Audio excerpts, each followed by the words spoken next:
জীবন মানেই চলমান প্রক্রিয়া, এক অবিরাম যাত্রা যেখানে প্রতিটি মুহূর্ত নতুন সম্ভাবনা নিয়ে আসে।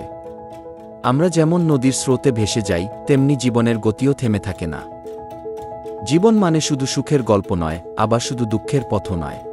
এটি হাসি কান্নার এক অদ্ভুত মিশ্রণ। যেমন রংতুলিতে লাল নীল মিলে তৈরি করে নতুন রং, তেমনি সুখ দুঃখ মিলেই গড়ে ওঠে আমাদের গল্প। সুখ কি? হয়তো বিকেলের চায়ে ডুবানো মুহূর্ত, প্রিয়জনের ফোনে একটু হ্যালো, কিংবা নিজের স্বপ্ন পূরণের সেই প্রথম দিন। সুখ এতটাই সরল যে তা প্রায়ই আমরা খুঁজে ফিরি জটিলতায়। কিন্তু মনে রাখবেন, সুখ কখনো স্থায়ী হয় না বলেই তা এত মূল্যবান। যেমন মোমবাতির আলো, ক্ষণিকের, তবু উষ্ণ। আর দুঃখ? তা যেন জীবনের সেই অধ্যাপক যে কঠিন পাঠ দিয়ে যায়, কিন্তু সেই পাঠই আমাদের শক্ত করে গড়ে। হারানোর ব্যথা, ব্যর্থতার গ্লানি বা একাকিত্বের ভার, এগুলোই তো আমাদের হাঁটতে শেখায়। কবি নজরুল যেমন বলেছিলেন, দুঃখই যদি না থাকে, সুখ কি তবে রবে?